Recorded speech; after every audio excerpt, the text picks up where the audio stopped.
अस्सलाम वालेकुम दोस्तों, सर भी मौसम फकर पर खुशामदीद। जनाब एक मरतबा फिर तारीख के ऐन मुताबिक हर एक नाजुक मुरहले पर नूरुल्लाह साहब मेरे काबू में आ जाते हैं और नूरुल्लाह साहब से हम एक्सपर्ट ओपिनियन लेने की कोशिश करते हैं। और मौजूदा हालात चूंकि बहुत ही ज्यादा अहमियत के हामिल हैं, इस वजह से कि पाकिस्तान की अवाम ने इस बात का फैसला ऑलमोस्ट कर लिया है कि पाकिस्तान के ऊपर हक के हुक्मरानी वो किसको देंगे, नवाज शरीफ साहब को देंगे, इमरान खान के किसी नामजद उम्मीदवार को देंगे या बिलावल भुट्टो जरदारी साहब को देंगे। लिहाजा इस मौके पर अगर नूरुल्लाह साहब से, उनके अफकार आलिया से हम फैज़याब ना हो सके तो इससे बढ़कर हमारे लिए बदनसीबी की बात तो और क्या हो सकती है। लिहाजा इस मौके से एक मरतबा फिर फायदा उठाने के लिए नूरुल्लाह साहब से जो है वो उनको ज़हमत दी है और अब हम उनके जो इरशादात आलिया हैं उनसे जरा फैज़याब होने की कोशिश करेंगे और उनसे पूछेंगे कि आज की दिन भर की उनकी जो एक्टिविटीज थी, जहां पर उन्होंने मुख्तलिफ लोगों के इंटरव्यूज भी किए हैं खुद और जाकर मुख्तलिफ पोलिंग स्टेशन के खुद जायजे भी लिए हैं,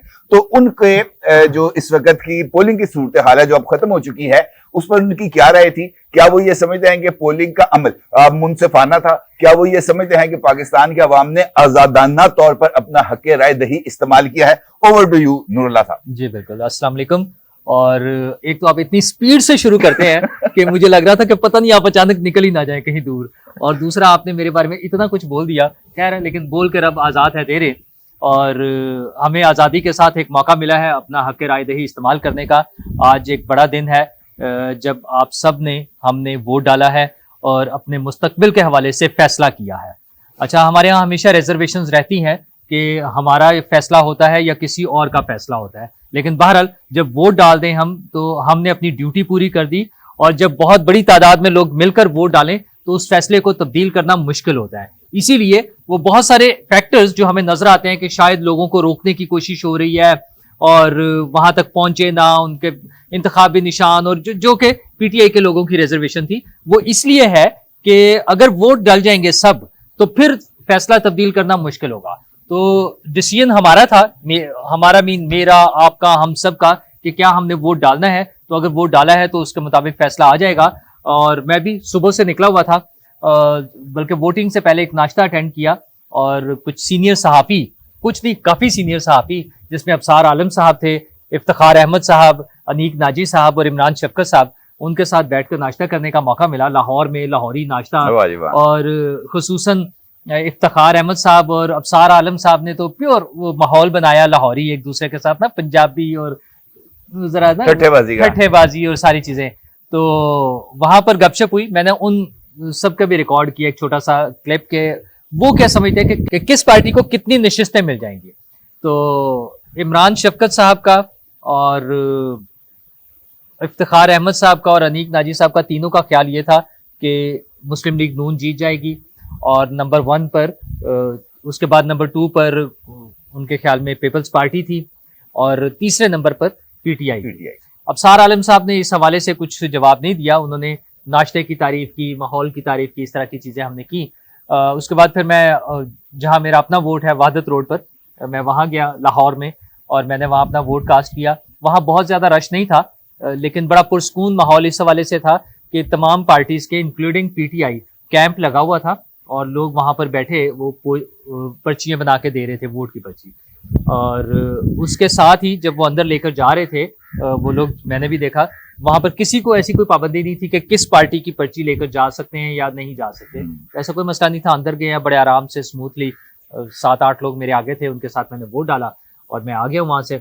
और वहाँ मैंने आपने अपना जो है पोलिंग स्टेशन के अलावा मुख्तलिफ शहर के अंदर विजिट किया, मैंने वहाँ भी लोगों से गपशप लगाई। उसके बाद मैं वही बता रहा हूँ, बाज़ जगहों पे अच्छा रश भी नजर आया। फिर एफसी कॉलेज गुलबर्ग लाहौर में, और मेरा चूंकि वो कॉलेज भी रहा है, मैं एफसी कॉलेज में पढ़ता रहा हूँ, वो वैसे ही होता है ना, इब्तदाई या पहली मोहब्बतें वो हमेशा याद रहती है, तो FC college is one of वो पहली मोहब्बत। वहाँ बहुत रश था तो मैं स्पेशली फिर वहाँ रुक गया।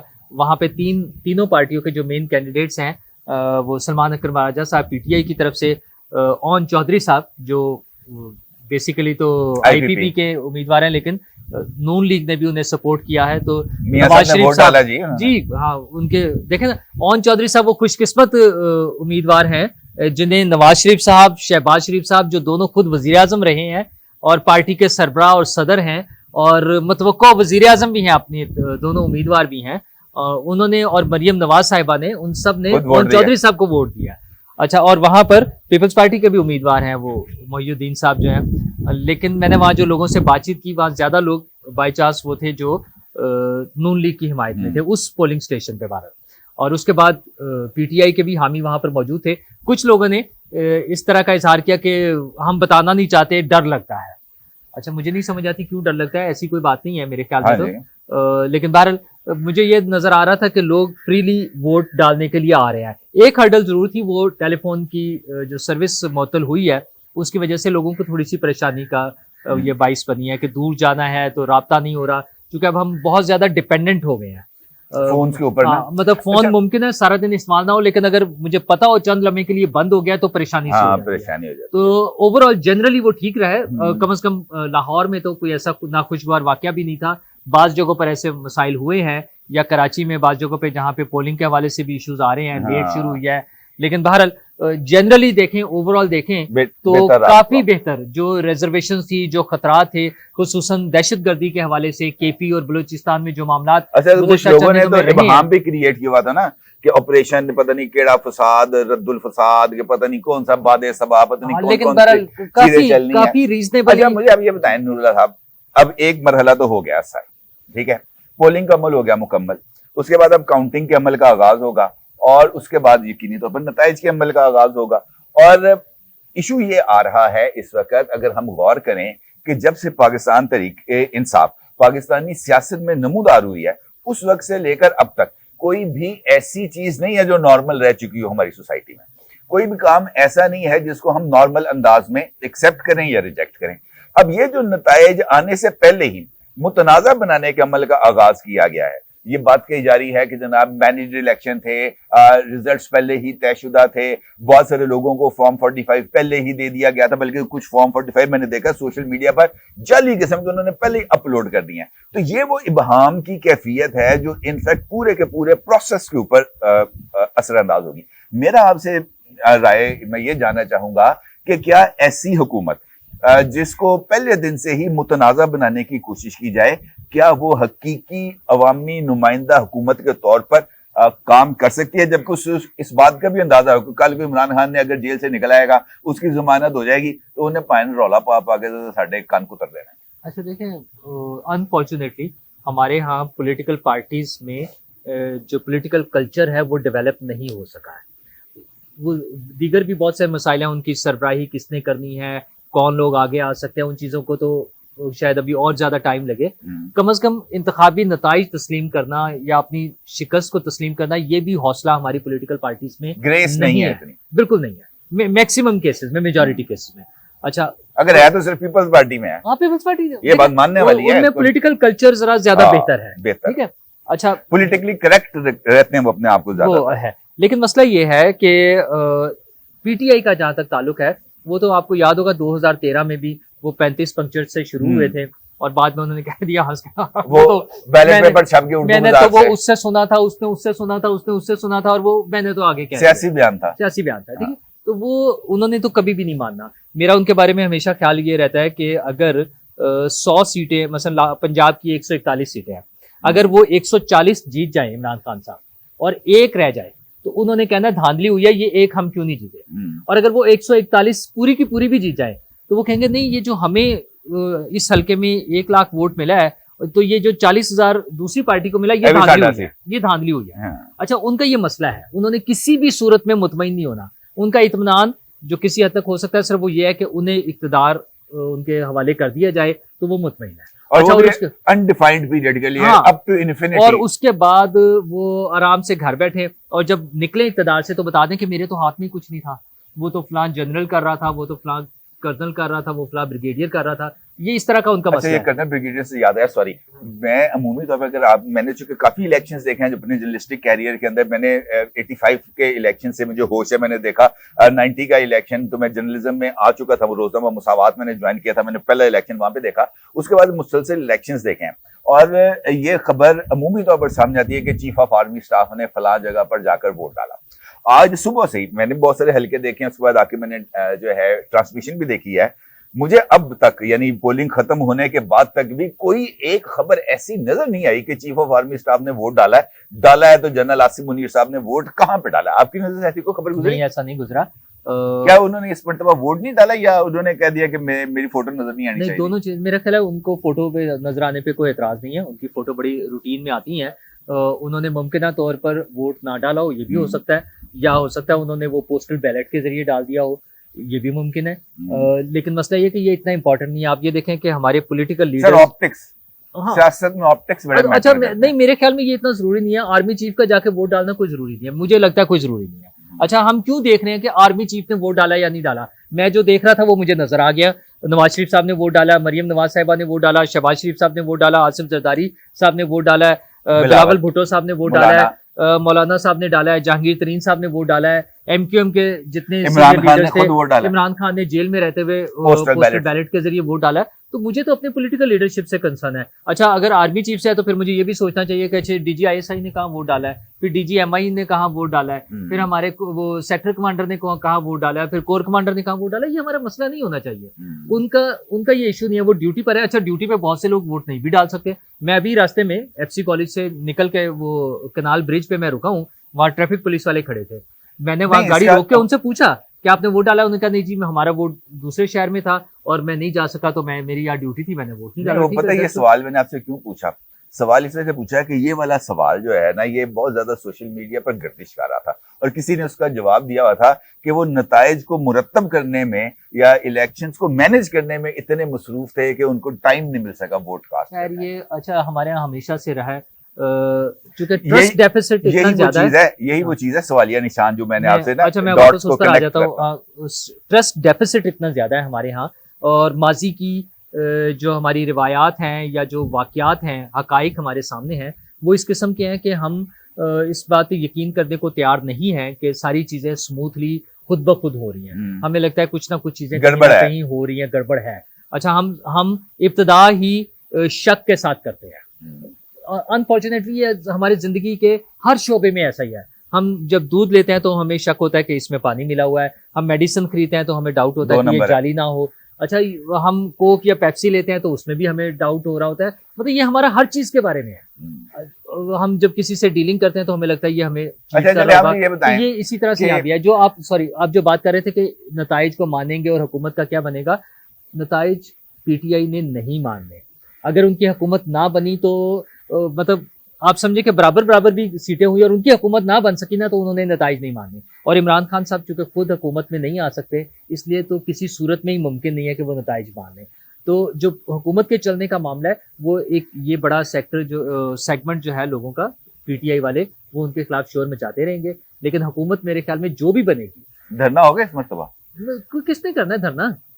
धरने वाले धर लिए जाएंगे। अच्छा, तो वो इस डर से कि वो ना धरे जाएं तो वो धरने के लिए नहीं आएंगे। ये बात है, दैट इज द पॉइंट। मेरा ख्याल में यही सबसे बड़ा नुकता है। आपने, हम लाहौर में रहते हैं बुनियादी तौर पर, और लाहौर सियासत का इस हवाले से मरकज रहता है कि यहाँ पर होने वाले जो फैसले हैं, ये इसका असर अगर मैं ये कहूँ कि इस्लामाबाद तक जाता है तो ये कहना गलत नहीं होगा। हमने पोलिंग देखी है लाहौर में, मैंने भी मुख्तलिफ हलकों में गया हूँ, कई जगहों पर जाकर तो मैंने वीडियोस रिकॉर्ड भी किए हैं, अपलोड भी किए हैं। अब आपका क्या ख्याल है कि ये जो लाहौर के नताइज हैं, ये 14 सीटें हैं लाहौर की, कितनी कौन जीतेगा? नून लीग कितनी जीतेगी? PTI कितनी जीतेगी? बिलावल साहब NA 1 to 7 से सीट जीतेंगे, नहीं जीतेंगे? क्या आपके ख्याल में इन 14 सीटों का तो जरा अपना जो है ना जायजा रिपोर्ट पेश करें। मुझे लगता है कि बिलावल साहब वाली सीट को अगर हम देखें तो वहाँ बहुत अच्छा उन्होंने वर्किंग उनकी बहुत अच्छी थी, उनकी कैंपेन बहुत अच्छी थी, और वहाँ पे तवक्को रखी जा सकती है कि वो सीट जीत जाए। पीपल्स पार्टी अगर लाहौर में एक सीट जीत सकती है तो मेरे ख्याल में वो वाहिद सीट है NA 1 to 7, जहाँ पे मेरी नून लीग के भी लोगों से, कुछ सीनियर लोगों से भी जब बात होती है तो वो ये कहते हैं कि हमें लगता है कि बिलावल भुट्टो वो सीट जीत सकते हैं, तो मुमकिन है वो ये सीट जीत सकते हैं। अच्छा, वो मेरे ख्याल में वो सिंबॉलिक थी पीपल्स पार्टी के लिए। वो ना भी जीते, उन्होंने एक बड़ा स्टेप लिया, बोल्ड स्टेप था कि वो वहां आए। हाँ, पर्पज इसलिए हासिल कर लिया। देखें, जो वोटिंग होनी थी, बिलावल भुट्टो साहब का जब रिजल्ट आएगा उस वक्त तक बाकी भी रिजल्ट आ रहे होंगे, तो उसकी बुनियाद पे उन्हें जो सपोर्ट मिलती थी, उनके वोटर्स को जो हौसला मिलना था, वो हो चुका हुआ है काम सारा। तो उन्होंने वो पर्पस सर्व कर दिया उनके उस इलेक्शन में, और वो वहां पे विनिंग पोजीशन में है। दूसरे नंबर पे बिलावल भुट्टो साहब या पीपल्स पार्टी की सीट के अलावा बाकी नशिस्तें नवाज शरीफ साहब, मरियम नवाज साहिबा और शहबाज शरीफ साहब, मेरे ख्याल में ये बड़े आसानी से जीत जाएंगे। और मेजॉरिटी जो है बड़ी नंबर में, मसलन 14 सीटें हैं, एक सीट अगर हम बिलावल भुट्टो साहब वाली कंसीडर कर लें तो बाकी 13 में से मेरे ख्याल में तकरीबन कोई 9, तकरीबन कम से कम भी 9 सीटें जो है नून लीग जीत जाएगी। और 4 सीट्स जो है अगर बहुत अच्छा टर्न आउट रहा तो वो पीटीआई को मिल सकती हैं, बट इट डिपेंड्स के वो उनके लोग निकले हैं या नहीं निकले हैं। मसलन मुझे लगता है सलमान अकरम राजा वाली सीट जहां मैं जाके देख कर आया हूँ, वो इसमें जो NA-128 जो FC कॉलेज वाला पोलिंग स्टेशन था, वहां अगरचे मुझे ज्यादा लोग ये मिले हैं जो नून लीग को सपोर्ट कर रहे थे उस खास टाइम फ्रेम में जब मैं वहां पे मौजूद था। लेकिन उसके अलावा भी मैं जिन एरियाज में बाकी एरियाज में जब मैं गया हूँ तो मुझे वहां पे लगा है कि सलमान अकरम राजा साहब की अच्छी पोजीशन है, तो सलमान अकरम राजा साहब वो सीट ले सकते हैं। इसी तरह 1-2 सीट्स और है जहां पर ये जो मियां अजहर वाली सीट, हमाद अजहर वाली सीट, ठीक है, अच्छा उसमें अच्छा बात जगह पे ना वो हमदर्दी वाला एलिमेंट भी था। इसी तरह मियां साहब की अपनी बड़ी वो है वहां पे ना, मियां अजहर साहब की अपनी एक बड़ी रेपुटेशन है, अच्छे आदमी है, नफीस आदमी है, बुजुर्ग है। इस तरह से 2-3 सीट्स है बस, बाकी मुझे नहीं लगता ओवरऑल जो है वो, मुझे लगता है कि जो सिंगल लार्जेस्ट पार्टी होगी वो नून लीग होगी। अच्छा, मैं आपको अगर अपने बताऊं लाहौर की असेसमेंट, मेरी राय जी, मुझे अब तक की 14 सीटों में से 8 सीटें नून लीग बड़ी क्लैरिटी के साथ लेके जाती हुई नजर आ रही है, 4 सीटें मुझे पीटीआई बड़ी क्लैरिटी के साथ लेके जाती हुई नजर आ रही है, और 2 सीटों पर मुझे कंपटीशन नजर आ रहा है, बड़ा टफ किस्म का कंपटीशन है। उसमें से एक सीट है NA-127 की, बिलावल साहब वाली, अता तारड़ और अब्बास खोखर, इनका अब्बास खोखर साहब, इन तीनों का बड़ा अच्छा मुकाबला है। स्लाइटली एज है अता तारड़ साहब को, लेकिन उनके लिए एक डिसएडवांटेज भी है कि खुद उनकी पार्टी के अंदर से ही उनके बारे में जरा नेगेटिव वाइब्स भी आ रही हैं। दूसरी सीट मुझे जो नजर आ रही है जहाँ पे खतरात मुझे पीटीआई के हवाले से है, वो है ये वाली सीट जो जहाँ पर ख्वाजा साद रफीक की इलेक्शन लड़े लतीफ खोसा साहब के मुकाबले में। हो आज मैं उधर से होके आया, नूरुल्लाह साहब मैंने खुद अपनी आंखों से देखा। वॉल्टन रोड से जैसे हम कैवलरी ग्राउंड पर आते हैं ना, ब्रिज बना हुआ है, एक DHA को सड़क जाती है, एक इस तरफ जाती है, एक आगे कैवलरी ग्राउंड को जाती है। जब वहाँ पे एक पोलिंग स्टेशन था, आप यकीन माने कि 2 किलोमीटर इस तरफ, 2 किलोमीटर इस तरफ, लाइन लगी हुई, 2 किलोमीटर इस तरफ, 2 किलोमीटर सब गाड़ियां ही गाड़ी। अच्छा, वहां पर एक और फैक्टर भी है जिसको हम शायद इग्नोर कर जाते हैं, रिलीजियस फैक्टर। जो रिलीजियस पॉइंट ऑफ व्यू से लोग वोट देने वाले हैं, वो दोनों पार्टीज भी एक वो ट्रेडिशनली वो एरिया पीटीआई का रहा था, वहां से वो जीतते रहे। नहीं, नून लीग को वहां डिसएडवांटेज ये है, जिसमें मुझे कुछ लोगों से जब डिस्कशन हुई तो वो परेशान लगे। उन्हें लग रहा था कि वो राइट विंग का जो वोट है वो रिलीजियस पार्टीज ले जाएंगे कुछ वोट, तो वो उनका वो TLP भी, और वो दूसरे जो है मिली मुस्लिम लीग के कौन सी है, मरकजी मुस्लिम लीग। अच्छा, उसके हवाले से उन्हें खुद भी परेशानी है। ख्वाजा साहब के हल्के में खास बात है, उनके बड़े सीनियर लोगों से 1-2 लोगों से मेरी बातचीत हुई तो उसमें परेशान, ख्वाजा साहब इसमें मुझे टफ पोजीशन में लग रहे हैं, इसलिए उन्हें वो लग रहा था। इसी तरह अच्छा, वो अलीम खान साहब, हालांकि वो 100-150 वोटों से जी बहुत क्लोज मार्जिन था। अलीम खान साहब से भी मुझे लग रहा है कि अलीम खान साहब जीत सकते हैं, और लेकिन खैर वो चूंकि नून लीग की हिमायत से है तो वो उन्हीं के अकाउंट में आ जाएगी, उनके साथ हो जाएगी, क्योंकि जहांगीर तरीन साहब बार बार कहते हैं कि हम मियां नवाज शरीफ साहब के साथ मिलकर मरकज में कोalition गवर्नमेंट बनेगी या नून लीग सिंगल हैंडेडली गवर्नमेंट बनाएगी? नहीं, वो कोalition तो जरूरी है। कोalition होगी तो फिर उसको लीड कौन करेगा, नवाज शरीफ साहब या शहबाज शरीफ साहब? देखिए, कल शहबाज शरीफ साहब ने खुद ही बयान दिया है, उनका जो बयान गर्दिश कर रहा था कि अगर सिंपल मेजोरिटी नहीं मिलती तो फिर नवाज शरीफ साहब शायद उम्मीदवार ना हो वज़ारत उस्मा के। अच्छा, मुझे तो लगता है उनका दिल भी कर रहा होगा कि ठीक है उनका अपना चांस ज्यादा बन रहा है, क्योंकि बहरहाल शहबाज शरीफ साहब एक स्ट्रॉन्ग कैंडिडेट है वज़ारत उस्मा के, और जिस किस्म की, अच्छा ये बिल्कुल मेरा पर्सनल जाती पॉइंट ऑफ व्यू ये है कि जिस किस्म की हुकूमत सिस्टम के मुताबिक बन गई है, जो हालात बन गए हैं, उसमें शायद शहबाज शरीफ साहब ज्यादा सूटेबल कैंडिडेट होंगे। तो उनको इतनी कॉम्प्लेक्स कोalition चलाने का वैसे भी तजुर्बा हो गया। हाँ, कॉम्प्लेक्स चलाने का या चलने का, उसमें कॉम्प्लेक्स कोalition गवर्नमेंट, इसके अंदर तो कोई दो नहीं, जब 13 पार्टियां मौजूद हो और 14वीं सबसे ज्यादा ताकतवर हो। अच्छा, पर मेरा ख्याल ये है कि वो चलाने से ज्यादा चलने का तजुर्बा जो है ना, नवाज शरीफ साहब 3 दफा वजीर आजम रह चुके हैं और वो उस तरह से कॉम्प्रोमाइजेस शायद ना करें हुकूमत में रहते हुए, जब वो हुकूमत में आ जाएंगे। लेकिन एक बात बहरहाल क्लियर है कि अगर उनके नंबर्स पूरे हुए, उनकी सीट ज्यादा हुई, तो फिर शायद वो किसी की बात नहीं सुनेंगे, फिर वो खुद ही होंगे और फिर सारे फैसले उन्होंने ही करने हैं। तो इसका मतलब ये है सर कि अभी जो आज रात को नताइज आएंगे, तो कल जब हम आप जो बैठ के गुफ्तगू करेंगे, उसके अंदर हम इस बात का तयन करेंगे कि वजीर आजम कौन होगा जी, और या हम इस बात का तयन करेंगे कि मियाँ साहब दे नारे बजणगे कि नहीं बजणगे। अभी अभी देखें काफी सरप्राइजेस बाकी हैं।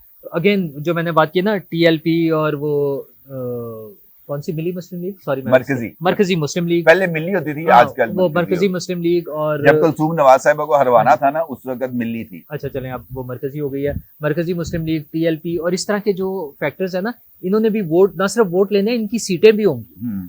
टीएलपी की तो होगी। आप देखें, उन्होंने उनके populated number of better candidates देखे। अच्छा, अगर वो इससे पहले इलेक्शन से पहले अगर बलदियाती इलेक्शन हो जाते तो हमेशा ज्यादा बड़े ज्यादा अच्छा, और उन्होंने उससे बहुत वर्किंग की हुई है, जो कि और कोई और किसी सियासी जमात ने वर्किंग नहीं की। ये वाला नुक्ता आपका बड़ा बेहतरीन है और ये हमने इग्नोर किया सारे, उसमें हम अब सारे एनालिसिस में हम इसको इग्नोर करते रहे। उन्होंने वो जो है ना यूनियन काउंसिल लेवल पे बहुत काम किया है, तो उस हवाले से लगता है कि वो अच्छे कुछ रिजल्ट्स देंगे अपने लिए भी और बाकियों के लिए भी सरप्राइजिंग रिजल्ट होंगे जो उनके रिजल्ट्स को तब्दील कर रहे होंगे। तो मेरे ख्याल हम कल या इस पे अगला बेहतर एनालिसिस कर सकेंगे कि क्या सूरत है। ले जनाब, अब तक के लिए इतना ही, और फिर देखते हैं जनाब के ये जो ऊंट है नताइज का, ये किस करवट में बैठता है, कौन जीतता है, कौन हारता है, कौन कल मिठाई खा रहा होगा, कौन कल जो है आंसू बहा रहा होगा, कौन तख्त पे बैठेगा, किसको मिलेगी ऑपोजिशन, किसको मिलेगा तख्त, इसका फैसला अब कुछ ज्यादा दूर नहीं है। अब तक के लिए इतना ही। अच्छा, धांधली नहीं, धांधली का हम सिर्फ इमरान खान साहब के हवाले से सोचते हैं कि वो रोना रोएंगे, अभी चंद घंटों के बाद कोई पता नहीं कौन कौन रो रहा होगा। अपने राय को जरूर कीजिएगा। आपको बहुत शुक्रिया। अल्लाह हाफ़िज़।